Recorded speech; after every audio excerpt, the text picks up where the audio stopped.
Well, good afternoon, everybody, and I want to thank you for the opportunity to share some information today. As he said, Vaughn McGee, Fleet Supervisor for the Pennsylvania Turnpike Commission. Next slide.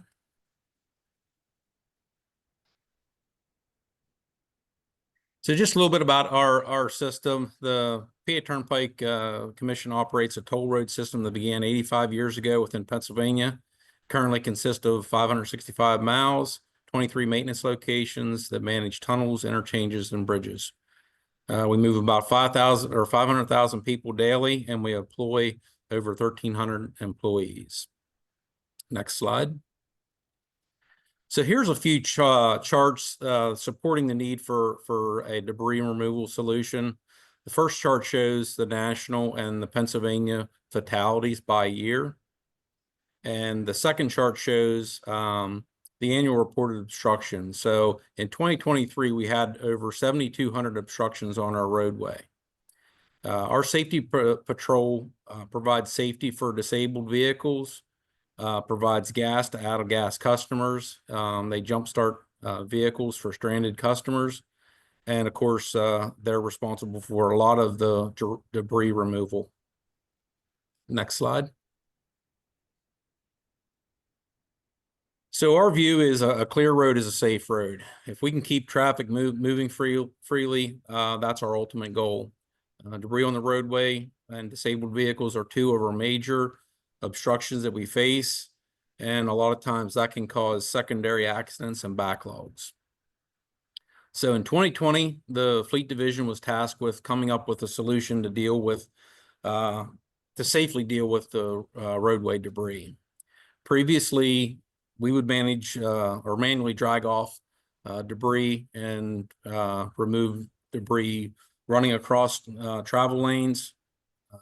A lot of times at night, through the day, at heavy traffic, at all hours, 24/7.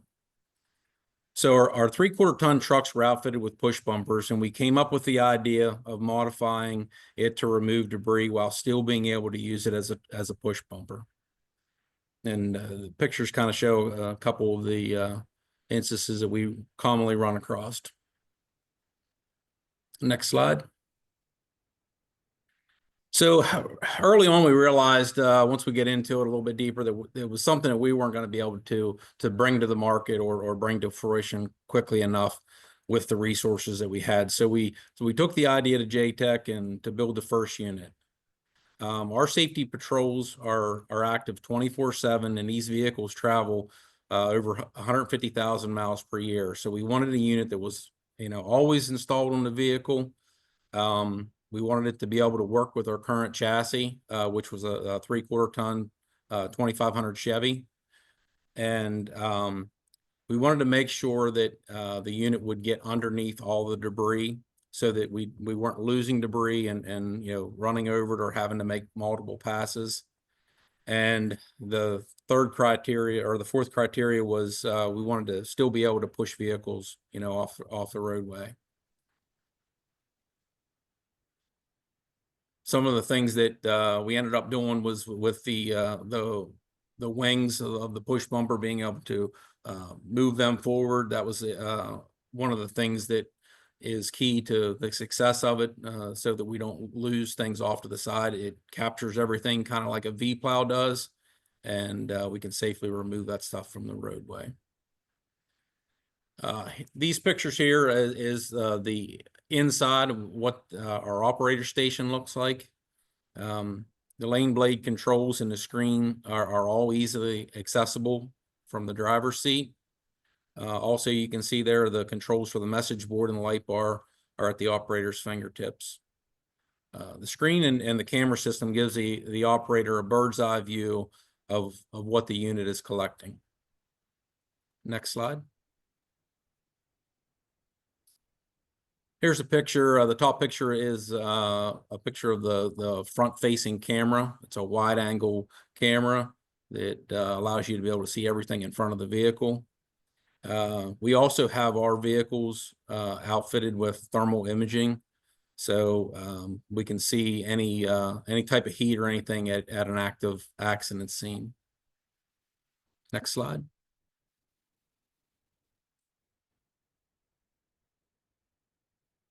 So some of the lane blades safety features. The unit's not able to be deployed over 20 mph. So if somebody's going down the road at 50 mph, they're not going to be able to deploy the unit and push something off the road or make contact with the unit. Obviously, we know what that would happen at highway speeds.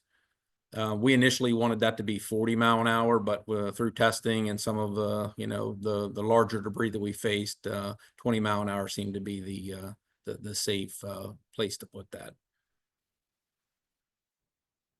Also, you have the hydraulic check valves so that the unit doesn't get accidentally deployed. Some of the other safety features are whenever the unit's not stowed in the full upright position, there's an indicator light.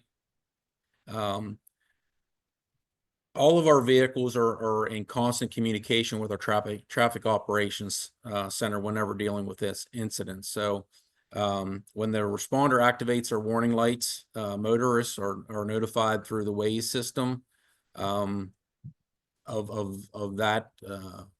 that vehicle, and they know to slow down. That those vehicles also have HAWS devices, so that communication triggers through the HAWS device and then is pushed onto Waze. And a lot of times the debris, honestly, sometimes is reported through the Waze system, and we found out that through that Waze system, most of the time incidents like that are reported through that platform about 2 minutes faster than what it is reported by a call in. Next slide.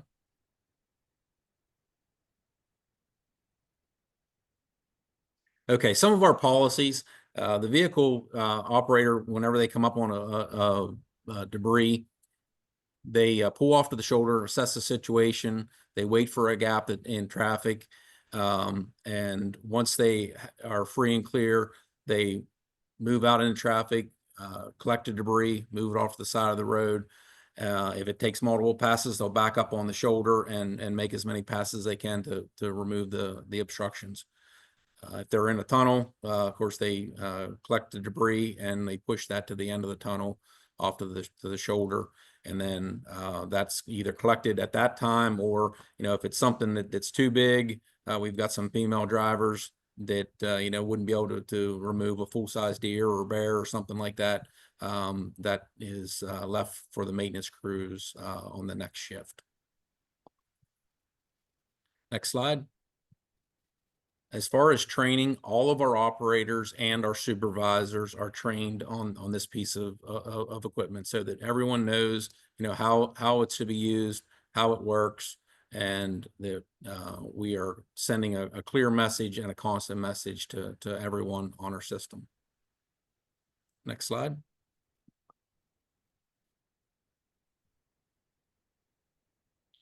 So just a summary, we found that the lane blade, it's safer for our employees and our customers. All of our operators have embraced the concept and they understand the value of the additional safety. We initially piloted 3 of these units, and after we got good results and good success with those units, we now have 29 units in our fleet. We have 1 at every maintenance shed and 6 spares across the system that we can put into service during any type of service or repairs of the main units. And last slide. So in 2023, the Pennsylvania Turnpike Commission received the IBTTA Safety Award for our part in creating this product and bringing it to the rest of the industry. And that's everything. Thank you for your time.